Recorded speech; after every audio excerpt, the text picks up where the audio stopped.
ನಮಸ್ತೆ ಎಲ್ರಿಗೂ, welcome to Geetha ಜಗತ್ ಸಾನೂರ್ ಚಾನಲ್ಗೆ ತಮಗೆಲ್ರಿಗೂ ಆತ್ಮೀಯ ಸ್ವಾಗತ. ಸೊ ಇವತ್ತಿನ ಒಂದು ಶುಭೋದಯ ನುಡಿಯೊಂದಿಗೆ ಮತ್ತೆ ನಿಮ್ಮನ್ನು ಭೇಟಿ ಆಗ್ತಾ ಇದ್ದೇನೆ. ಇವತ್ತಿನ ಒಂದು ಶುಭೋದಯದ ನುಡಿ ಅನಾವಶ್ಯಕವಾಗಿರ್ತಕ್ಕಂತಹ ಕಿವಿ ಮಾತಿಗೆ ಅಥವಾ ಯಾರೋ ಏನೋ ಹೇಳಿದರು ಅಂತ ಹೇಳಿ ಆ ಒಂದು ಕೆಲಸಕ್ಕೆ ಅಪ್ಲೈ ಮಾಡೋದಾಗಲಿ. ಸೊ ಏನಪ್ಪ ಅಂತಂದ್ರೆ ಯಾವುದೇ ಮಾಹಿತಿ ಗೊತ್ತಿಲ್ಲದಂಗೆ ಏನಪ್ಪ ಯಾವುದೋ ಒಂದು ಸಂಕಷ್ಟಕ್ಕೆ ಸಿಲ್ಕೋದಾಗಲಿ ಮಾಡೋದನ್ನು ಮೊದಲೇನು ಮಾಡಬೇಕು, ನಿಲ್ಲಿಸ್ಬೇಕಾಗ್ತದೆ. ಯಾಕಂತ ಹೇಳಿದ್ರೆ ಅಪಾಯ ಬಂದು ಆ ಅಪಾಯದಿಂದ ನಾವು ತೊಂದರೆಗೆ ಒಳಗಾದಾಗ ಏನಾಕೈತಿ ಅಂದರೆ ಆ ಪರಿಸ್ಥಿತಿ ಅಂತಕ್ಕಂಥದ್ದನ್ನು ನಾವು ಫೇಸ್ ಮಾಡಿ ಹೊರಗೆ ಬರಲಿಕ್ಕೆ ಬಹಳ ಕಷ್ಟ ಆಗ್ತದೆ. ಅದಕ್ಕಾಗಿ ಇಲ್ಲಿ ಏನು ಮಾಡಬೇಕು ಅಂತ ಹೇಳಿದ್ರೆ, ಯಾವುದೇ ಕಾರ್ಯ ಕೆಲಸಗಳನ್ನು ಮಾಡಬೇಕಾದ್ರೆ 10 ಬಾರಿ ಯೋಚನೆ ಮಾಡು ಅಥವಾ ಅದರ ಬಗ್ಗೆ ಸಂಪೂರ್ಣ ಜ್ಞಾನವನ್ನು ಪಡೆದುಕೊಂಡಿರಬೇಕು. ಸೊ ಅದಕ್ಕಾಗಿ ಇವತ್ತು ನಾವೇನು ಹೇಳ್ತಿದ್ದೇವೆ ಅಂತ ಹೇಳಿದ್ರೆ, ಪ್ರತಿಯೊಂದು ಮೀಡಿಯಾದಲ್ಲೂ ಸಹಿತ ಅಂದ್ರೆ ಸಾಕಷ್ಟು ಸೋಷಿಯಲ್ ಮೀಡಿಯಾಗಳು ಇವತ್ತಿನ ದಿನಮಾನದಲ್ಲಿ ನಾವೆಲ್ಲರೂ ಅದರಲ್ಲಿ ಭಾಗಿಯಾಗಿರ್ತೇವೆ.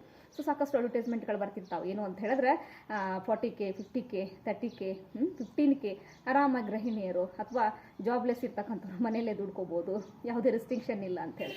ಸೊ ಇಂಥ ಹಲವಾರು ಒಂದು ಜಾಹೀರಾತುಗಳು ಬಂದಾಗ ಏನು ಮಾಡ್ತೀವಿ ನಾವು, ಸಡನ್ನಾಗಿ ಅದಕ್ಕೆ ಲಾಗಿನ್ ಆಗಿಬಿಡ್ತೀವಿ. ಲಾಗಿನ್ ಆಗಿ ಏನು ಮಾಡ್ತೀವಿ ಅಂತ ಹೇಳಿದ್ರೆ, ಏನೋ OTP ಕೇಳ್ತಾರೆ, OTP ಕೊಟ್ಬಿಡ್ತೀವಿ. ಸೊ ಬ್ಯಾಂಕ್ ಬ್ಯಾಲೆನ್ಸನ್ನು ಕಳ್ಕೊತಕ್ಕಂಥದ್ದು, ಅದ್ರ ಜೊತೆಗೆ ಅವ್ರು ಹೇಳ್ತಕ್ಕಂಥ ಅಮೌಂಟನ್ನು ಆ್ಯಡ್ ಮಾಡ್ತಕ್ಕಂಥದ್ದು. ಸೊ ಗೊತ್ತಿಲ್ಲದೆ ಆ ಕೆಲಸ ಕಾರ್ಯಗಳನ್ನು ಮಾಡಲಿಕ್ಕೆ ಹೋಗ್ತಕ್ಕಂಥದ್ದು. ಸೊ ಈ ರೀತಿ ಮಾಡಿದಾಗ ಏನಾಗ್ತೈತಿ ಅಂತಂದ್ರೆ, ನಾವೇನು ಮಾಡ್ತೀವಿ ಅಂದ್ರೆ ಫೈನಾನ್ಷಿಯಲಿ ಇಲ್ಲಿ ಏನು ನಷ್ಟವನ್ನು ಅನುಭವಿಸ್ತೀವಿ. ಸೊ ಆ ನಷ್ಟವನ್ನು ಅನುಭವಿಸಿದ ಮೇಲೆ ಏನಾಗ್ತೈತಿ ಅಂತ ಹೇಳಿದ್ರೆ, ಪರಿಜ್ಞಾನ, ಪಶ್ಚಾತ್ತಾಪ, ಅನುಭವದ ಪಾಠ ಅಂತಕ್ಕಂಥದ್ದು ಏನಾಗ್ತೈತಿ ಅಂತ ಹೇಳಿದ್ರೆ ನಮಗೆ ಇಲ್ಲಿ ಕಂಡು ಬರ್ತೈತಿ. ಸೊ ಈ ರೀತಿ ನಾವು ಪಶ್ಚಾತ್ತಾಪ ಪಡೋದಕ್ಕಿಂತ ಏನು ಮಾಡಬೇಕು ಅಂತ ಹೇಳಿದ್ರೆ, ನಮ್ಮ ಒಂದು ಜ್ಞಾನಕ್ಕೆ ತಕ್ಕ ಹಾಗೆ ಏನು ಮಾಡಬೇಕು ಅಂತಂದ್ರೆ, ನಮ್ಮ ಒಂದು ಕೆಲಸಗಳನ್ನು ನಾವು ಹುಡುಕೋಬೇಕಾಗ್ತೈತಿ. ನೋಡ್ರಿ, ನಿಜವಾಗ್ಲೂ ಜಗತ್ತೊಳಗೆ ಎಷ್ಟು ಈಸಿಯಾಗಿ ದುಡ್ಡನ್ನು ಗಳಿಸ್ಲಿಕ್ಕೆ ಆಗ್ತಿತ್ತು ಅಂತ ಹೇಳಿದ್ರೆ ಯಾರೂ ಕೆಲಸಕ್ಕೆ ಹೋಗ್ತಾ ಇರಲಿಲ್ಲ. ಸೊ ಅದಕ್ಕಾಗಿ ನಾವೇನು ಮಾಡಬೇಕು ಅಂತ ಹೇಳಿದ್ರೆ, ಸೊ ಸಾಕಷ್ಟು ಮಾರ್ಗಗಳು ಇರ್ತಾವೆ. ಬಟ್ ಏನು ಮಾಡಬೇಕು ಅಂತ ಹೇಳಿದ್ರೆ, ಯಾವುದೇ ಒಂದು ವಿಷಯವನ್ನು ನಾವು ತಿಳ್ಕೋಬೇಕು ಅಂತ ಹೇಳಿದ್ರೆ, ಯಾವುದೇ ಒಂದು ಜ್ಞಾನವನ್ನು ನಾವು ಪಡ್ಕೋಬೇಕು ಅಂತ ಹೇಳಿದ್ರೆ, ಅದರಲ್ಲಿ ಕರಗತ ಆಗಬೇಕು ಅಂತ ಹೇಳಿದ್ರೆ ಮೊದಲಿಗೆ ಏನು ಮಾಡಬೇಕು ಅಂತಂದರೆ, ಸಂಪೂರ್ಣವಾಗಿರ್ತಕ್ಕಂಥ ಒಂದು ಆ ವಿಷಯವನ್ನು ನಾವು ಕಲಿಬೇಕು. ಯಾವಾಗ ನಾವು ಕಲಿತು ಆ ವಿಷಯವನ್ನು ಕರಗತ ಮಾಡ್ಕೋತೇವೆ, ಯಾವಾಗ ಏನಾಗ್ತೈತಿ ಅಂತ ಹೇಳಿದ್ರೆ 100ಕ್ಕೆ 100% ಅಲ್ಲದೆ ಹೋದರೂ ಸಹಿತ ನಾವು ಅದರಲ್ಲಿ ಒಂದು 50% ಸಹಿತ ನಾವೇನು ಮಾಡ್ತೇವೆ, ಇಲ್ಲಿ ವರ್ಕನ್ನು ಮಾಡಲಿಕ್ಕೆ ಸಾಧ್ಯ ಆಗ್ತೈತಿ. ಸೊ ಅದಕ್ಕಾಗಿ ಸಾಕಷ್ಟು ಜನ ಏನು ಮಾಡಿರ್ತಾರೆ ಅಂತ ಹೇಳಿದ್ರೆ, ಇಂತಹ ಒಂದು ಸ್ಕ್ಯಾಮ್ಗಳಿಗೆ ಬಲಿಯಾಗಿ ಏನು ಮಾಡಿರ್ತಾರೆ ಅಂದರೆ ಇಲ್ಲಿ ನಷ್ಟವನ್ನು ಅನುಭವಿಸ್ತಿರ್ತಾರೆ. ಸೊ ನೀವು ಸಹಿತ ಆ ರೀತಿ ಯಾವುದೇ ತೊಂದರೆಯನ್ನು ಮಾಡ್ಕೊಳ್ಬೇಡ್ರಿ. ನೋಡ್ರಿ, ಈ ಶುಭೋದಯದ ತಾತ್ಪರ್ಯದಲ್ಲಿ ನಾನು ಏನು ಹೇಳಲಿಕ್ಕೆ ಹೊರಟಿದ್ದೀನಿ ಅಂತ ಹೇಳಿದ್ರೆ, ಸೊ ಸಾಕಷ್ಟು ಏನಪ್ಪ ಅಂದ್ರೆ ಆಮಿಷಗಳನ್ನು ಹೊಡ್ತಿರ್ತಾರೆ. ಸೊ ಆಮಿಷಗಳಿಗೆ ಬಲಿಯಾಗಿ ಇಲ್ಲಿ ನೀವು ಆರ್ಥಿಕವಾಗಿ ಇಲ್ಲಿ ದುರ್ಬಲ ಆದ್ರಿ ಅಂತ ಹೇಳಿದ್ರೆ, ಸೊ ನಿಮ್ಮ ಒಂದು ಸಹಾಯಕ್ಕಾಗಿ ಯಾರು ಏನು ಸಹಾಯಕ್ಕಾಗಿ ಯಾರು ಬರೋದಿಲ್ಲ. ಅದಕ್ಕಾಗಿ ಸೊ ನೋಡ್ರಿ, ನಾವು ಚೆನ್ನಾಗಿದ್ದಾಗ ಮಾತ್ರ ನಾವು ಬೇರೆಯವ್ರನ್ನ ಖುಷಿ ಪಡಲಿಕ್ಕೆ ಸಾಧ್ಯ ಆಗ್ತದೆ. ಸೊ ನಾವೇ ಮಾನಸಿಕವಾಗಿ ನೊಂದ್ವಿ ಅಂತ ಹೇಳಿದ್ರೆ ಬೇರೆಯವರನ್ನು ಸಹಿತ ಖುಷಿ ಪಡಿಸ್ಲಿಕ್ಕೆ ನಮ್ಮ ಕಡೆಯಿಂದ ಎಳ್ಳಷ್ಟು ಸಾಧ್ಯ ಆಗೋದಿಲ್ಲ. ಅದಕ್ಕಾಗಿ ನಮ್ಮ ನೋವನ್ನು ನಾವು ಅನುಭವಿಸ್ಬೇಕು ಅಂತ ಹೇಳಿದ್ರೆ ನಮ್ಮ ಒಂದು ದಾರಿ ಸರಿಯಾಗಿರಬೇಕು. ಸೊ ಯಾವುದೇ ವಿಷಯವನ್ನು ತಿಳ್ಕೊಬೇಕಾದ್ರೂ ಸಹಿತ ನೀವು ಸರಿಯಾಗಿ ಅರ್ಥ ಮಾಡಿಕೊಂಡು ಅದನ್ನು ಕಲಿತು ಏನು ಮಾಡಬೇಕು, ಅದರಲ್ಲಿ ನುಸುಳಬೇಕು ಅಥವಾ ಅದರಲ್ಲಿ ಸೇರ್ಕೋಬೇಕು ಅಂತ ಹೇಳಿ ನಾನು ನನ್ನ ಕಡೆಯಿಂದ ಹೇಳ್ತಾ ಇದ್ದೀನಿ. ಯಾಕಂತ ಹೇಳಿದ್ರೆ ಸಾಕಷ್ಟು ಜನ ಈ ತಪ್ಪನ್ನು ಮಾಡಿರ್ತೀರಿ.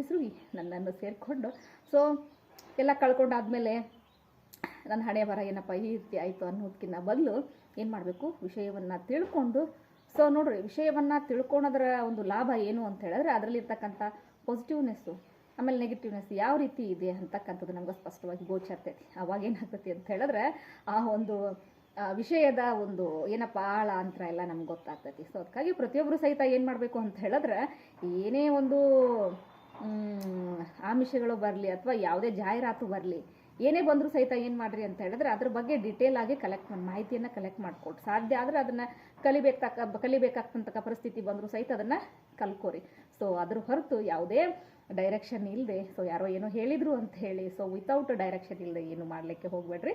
ಸೊ ಮಾಡಿದರೆ ಏನಾಗ್ತೈತಿ ಅಂತ ಹೇಳಿದ್ರೆ ಲಾಸನ್ನು ಅನುಭವಿಸ್ತೀರಿ. ನಿಜವಾಗ್ಲೂ ಖುಷಿಯಾದಾಗ ಅಥವಾ ನಾವೇನೋ ಕೆಲಸಗಳನ್ನು ಮಾಡಿಕೊಂಡಾಗ ಅದು ವರ್ಕೌಟ್ ಆಯಿತು ಅಂತ ಹೇಳಿದ್ರೆ ಸಿಕ್ಕಾಪಟ್ಟೆ ಖುಷಿಯಾಗಿರ್ತೈತಿ. ಸೊ ಅದೇ ಕೆಲಸ ಇಲ್ಲಿ ಪ್ರಾಫಿಟ್ ಆಗೋದಕ್ಕಿಂತ ಲಾಸ್ ಆಯಿತು ಅಂತ ಹೇಳಿದ್ರೆ ಏನಾಗ್ತೈತಿ, ಮನಸ್ಸಿಗೆ ಭಾಳ ಆಗ್ತಕ್ಕಂಥದ್ದು. ಸೊ ಅದಕ್ಕಾಗಿ ಇಲ್ಲಿ ಬರ್ತಕ್ಕಂಥ ಮಾತುಗಳು ಎಲ್ಲ ಅನುಭವದ ಮಾತುಗಳಾಗಿರ್ತಾವೆ. ಸೊ ಅದಕ್ಕಾಗಿ ಪ್ರತಿಯೊಬ್ಬರು ಸಹಿತ ಏನು ಮಾಡಿರಿ ಅಂತಂದರೆ, ಏನೇ ಕೆಲಸ ಕಾರ್ಯಗಳನ್ನು ಅದು ಸೋಷಿಯಲ್ ಮೀಡಿಯಾದಲ್ಲಿ ಬರ್ತಕ್ಕಂಥ ಕೆಲಸ ಕಾರ್ಯಗಳನ್ನು ಬಹಳ ಮುನ್ನೆಚ್ಚರಿಕೆಯಿಂದ ಏನಪ್ಪ ಅಂತಂದ್ರೆ ನೋಡಿ ಮಾಡಿ. ಸೊ ಅಷ್ಟು ಈಸಿಯಾಗಿ ನಾವು ದುಡ್ಡನ್ನು ಗಳಿಸೋದಿತ್ತು ಅಂತ ಹೇಳಿದ್ರೆ ಯಾರು ಏನೋ ಕೆಲಸ ಮಾಡೋ ಅವಶ್ಯಕತೆನೇ ಇರಲಿಲ್ಲ. ಸೊ ಅದಕ್ಕಾಗಿ ಬಹಳ ಏನು ಮಾಡಬೇಕು, ದುಡ್ಡಿಗೆ ಮಹತ್ವವನ್ನು ಕೊಡಬೇಕಾಗ್ತೈತಿ. ಸೊ ಯಾಕಂತ ಹೇಳಿದ್ರೆ money is very precious to all ಅಂತ ಹೇಳ್ತೀನಿ. ಸೊ ಅದಕ್ಕಾಗಿ ಪ್ರತಿಯೊಂದು ಸಹಿತ ಇಲ್ಲಿ ಕಷ್ಟಪಟ್ಟಾಗ ಮಾತ್ರ ನಮಗೆ ಸಿಗ್ತೈತಿ. ವಿತೌಟ್ ಇಲ್ಲದೇ ಕಷ್ಟಪಡ್ದೇ ನಮಗೇನು ಸಿಗಲಿಕ್ಕೆ ಚಾನ್ಸೇ ಇಲ್ಲ. ಸೊ ಅದಕ್ಕಾಗಿ ಎಲ್ಲರೂ ಈ ಮಾತನ್ನು ಅರ್ಥ ಮಾಡ್ಕೊಂಡಿರಿ ಅನ್ಕೋತೀನಿ. ಸೊ ಅರ್ಥ ಮಾಡ್ಕೊಂಡಿದ್ರಿ ಅಂತ ಹೇಳಿದ್ರೆ ನೀವಾರು ಅರ್ಥ ಮಾಡ್ಕೋರಿ ಅಂತ ಹೇಳಿ ನನಗೆ ಹೇಳಿದ್ರು ಸಹಿತ ನಾನು ಸಹಿತ ಸ್ವೀಕಾರ ಮಾಡ್ತೀನಿ. ಸೊ ಇವತ್ತಿನ ಒಂದು ಶುಭೋದಯದ ನುಡಿಯನ್ನು ಇಲ್ಲಿಗೆ ಮುಗಿಸ್ತಾ ಇದ್ದೀನಿ. ಮತ್ತೊಂದು ಶುಭೋದಯದ ನುಡಿಯೊಂದಿಗೆ ಮತ್ತೆ ನಿಮ್ಮನ್ನು ಭೇಟಿ ಆಗ್ತೀನಿ. ಅಲ್ಲಿವರೆಗೂ ನಮಸ್ತೆ.